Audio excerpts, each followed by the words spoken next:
Guys, magandang umaga po ulit. At welcome to my YouTube channel. Gumawa ako ng pattern ng bakuna dress na pieces. Pieces ang tawag ko dito kasi yung bewang niya ay naka-fit. Pero ito guys, ginagawa ko lang ito pag yung tela ko ay spandex. Kasi kung hindi spandex, gagamit po kayo ng zipper sa likod. Pwede naman po. Ngayon, ito lang yung parts ng dress ko. Ito yung pinaka-front back at ito yung pinaka-side. Dalawa lang po ang pattern natin dito. Kasi ito, 4 na piraso ito. 2 sa front, 2 sa back. Gagawa po ako ng pattern na makikita nyo sa susunod. Ngayon, yung bakuna sleeve naman, ito siya guys. Depende sa inyo kung ano yung gusto nyong luwag dito. Ito kasi niluwagan ko ng konti. Yan. Papakita ko po sa inyo pag nagpa-drone ako. O, ito yung aking pattern. Kasi may kukuha po sa akin ito. Kumuha muna ako ng 2 kilong tela. Ito 1 kilo, 3 yards. Ito 1 kilo din. Ngayon, ang 1 kilo nito guys ay 230 lang.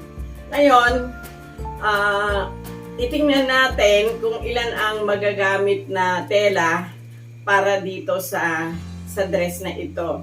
Titingnan ko kung kasya ng 2 ito, kung hindi naman, ilalagay ko na lang siya sa ibang dress. Kasi itong dress na to ay makonsumo sa tela guys. Tara, tatabasin natin. Ito yung pattern natin, in-spread ko na. Itong front, okay na to, 2 piraso na siya. Ngayon, pag ito mamaya ay nagupit natin, ihaharap naman natin siya doon. Ayun siya guys. Doon yun ang huling kuha natin sa kanya. Pero dito tayo. Ngayon, itong sleeve, dito na siya. Ngayon, gugupitin natin siya dito. Bali, ang naubos dito guys ay 1 3/4 na 60 ang width. O, dito ko siya gugupitin guys kasi itong lelayan na to, kung ano yung plinas natin doon, ganun din yung ipaplas natin dito sa lelayan nito.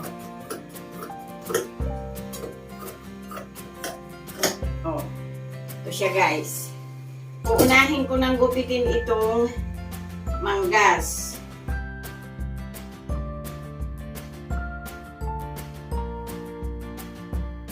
Dito, yung butas dito, butasin nyo na din. Huwag kayong sumagad sa pattern, baka po lumaki. Oh. Ngayon, itong laylayan, para sigurado po kayong pantay, i-fold nyo ng 1 inch. Yan, tanggalin nyo yung pattern. Tapos, gupitan nyo dito ng diretso doon.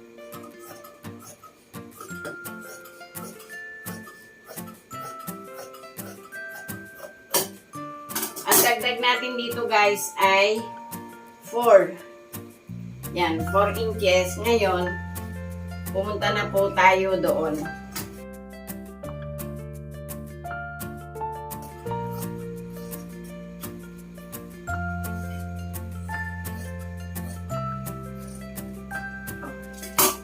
Nakuha na natin itong pinaka-2 side niya. Yan.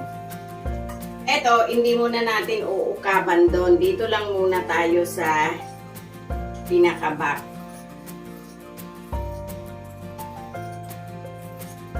Yun.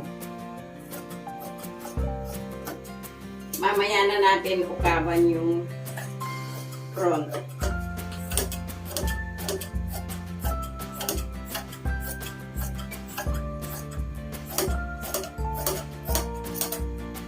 Hanggang doon lang guys.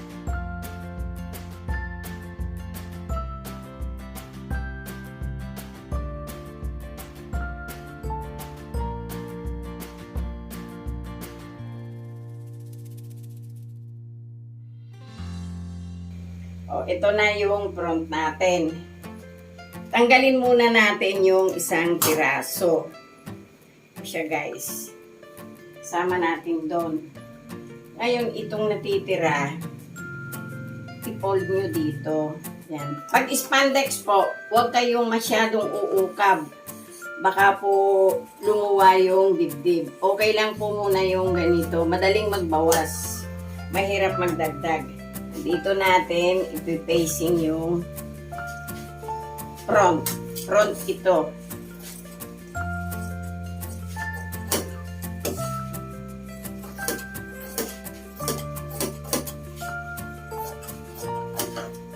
Ito kasi guys, kailangan pagka naglagay kayo ng facing sa front, sisiguraduhin nyo na yung kasama ng facing, naka-attach kayo dun sa sleeve para hindi siya bumaliktad. O, ito yung front natin.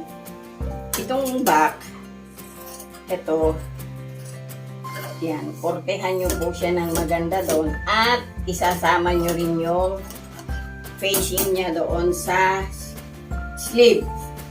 Tapos guys, ito, tumiretso na kayo doon. O, ito yung facing sa back. O, dito na tayo guys. Ito na yung sa likod na ito mapupunta.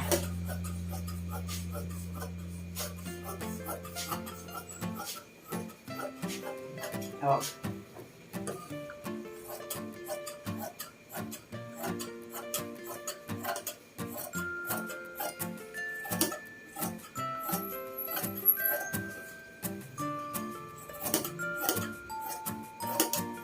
Ito kasing dress na to guys, ano to, pag ito sinuot nyo, hindi makikita ang inyong bilbil.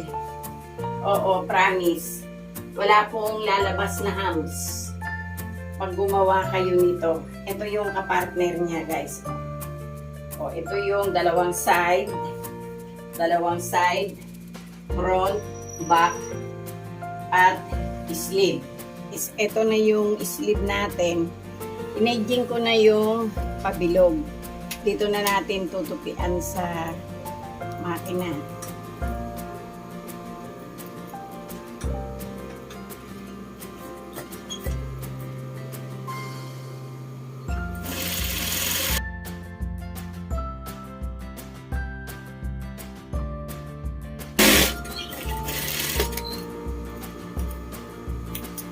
O yan, natupian na natin yung sleeve ng paikot. Dito sa ibabaw guys, eto, pagdikitin nyo na agad sila. Yan. Ito kasi yung ikakapit natin mamaya doon sa shoulder.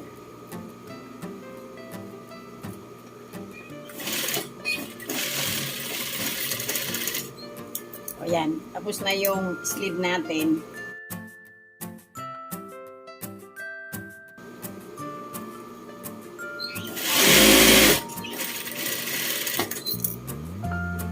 O, tapos na yung sleeve natin. Dito na tayo sa body. Itong facing natin, yan, unahin na natin yung front.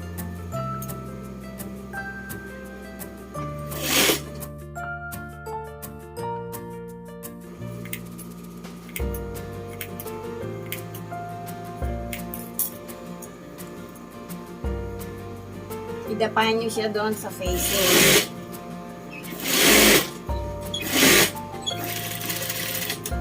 O, yan siya guys. Ang spandex kasi, hindi ito nagninisnis. Pag ito inaging natin, kakapal pa siya. Kaya, hindi na natin siya i-aging. Ngayon dito, i-flat nyo na ito guys. Ayun o. Ganon din yung kabilang shoulder.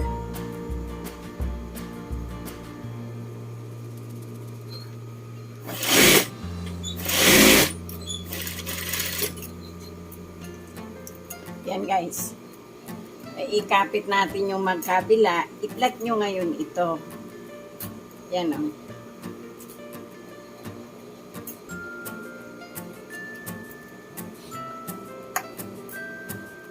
Itahin nyo na siya dito.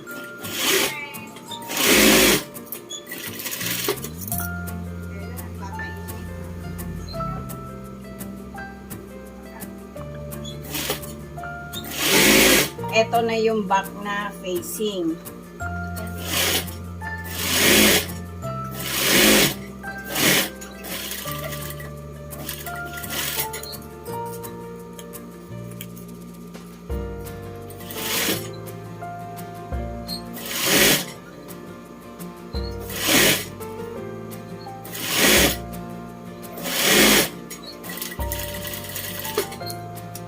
Naikapit na natin. Ngayon, bago natin idapa, eto guys, yung front kanina na ginawa natin, itihaya na natin dito. Ayun o. Dikit nyo yun doon. Tapos, ibalik nyo ito.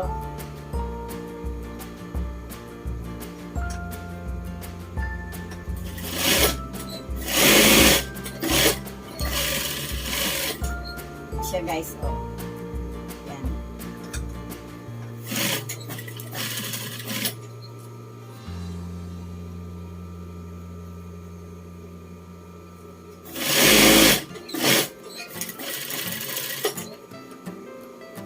Ikapit na natin. Ngayon, ito, yung front, ihiwalay nyo sa bandaron.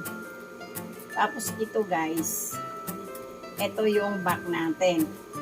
Yung kanina doon, dinikit natin dito sa dito sa kakapitan natin ng manggas. O, ayun. Spread nyo lang siya doon.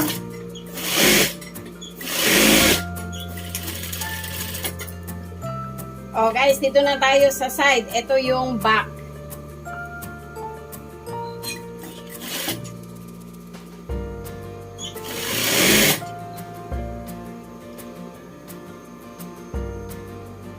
Ayan, sa pagkakapit ng side, dahan-dahanin nyo lang po.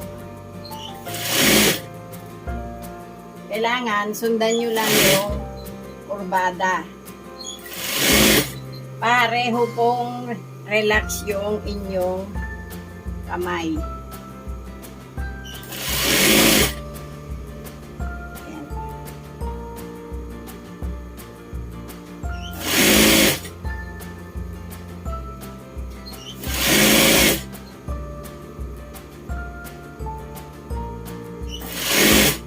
Ito siya guys, oh. Kailangan pantay yung tahin nyo hanggang sa laylayan. Kanina, doon naman tayo sa may kilikili nagsimula. Ngayon, dito na po tayo sa laylayan. Ito po yung laylayan natin.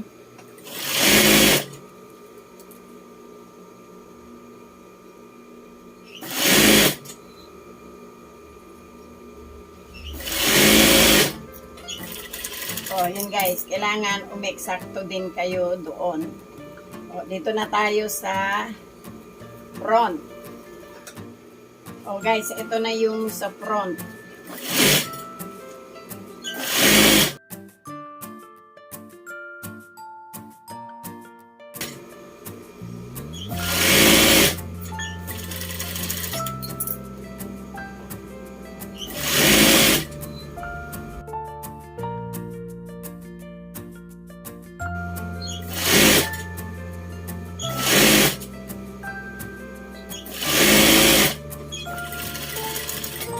O yan guys, naikapit na natin yung apat na side. I-edging ko muna bago natin ikapit yung manggas.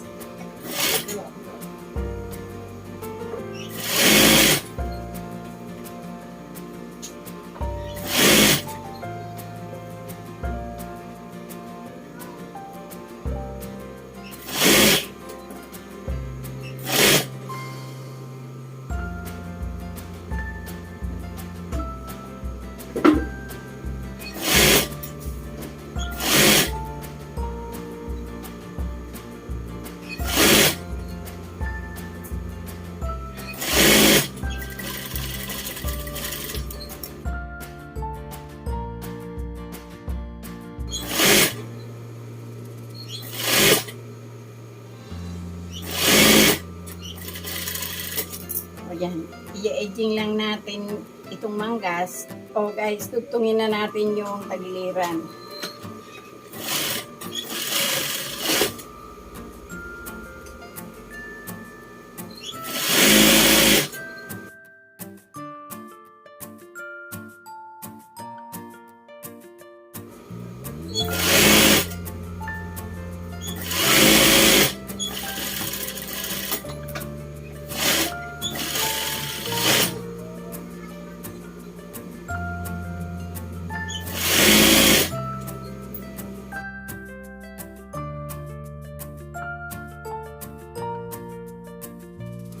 O guys, na-edging ko na yung tagiliran. Tapos, ito, tutupian na natin yung laylayan.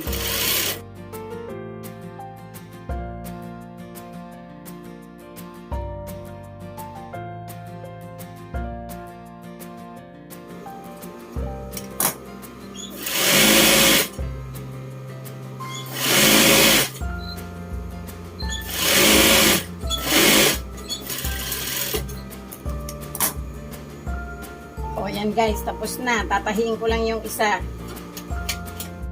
O guys, ito yung isa sa tinahi nating bakuna dress. Yan, kung ano po yung tabas ng isa kanina, ganun din po yan. O yan, isusukat ko po yung tinahi ko at yung tinabas ko sa inyo. O guys, ito na yung bakuna dress natin. O yan, balon po ang laylayan yan. O, at ang naubos nating tela dyan na 60 ang width ay 1 yard and 3/4. O sana nagustuhan nyo naman yung ginawa ko ngayon. At huwag nyo pong kalimutan mag-subscribe, mag-like at mag-share. Thank you po sa mga nanonood ng aking binablog. Salamat po.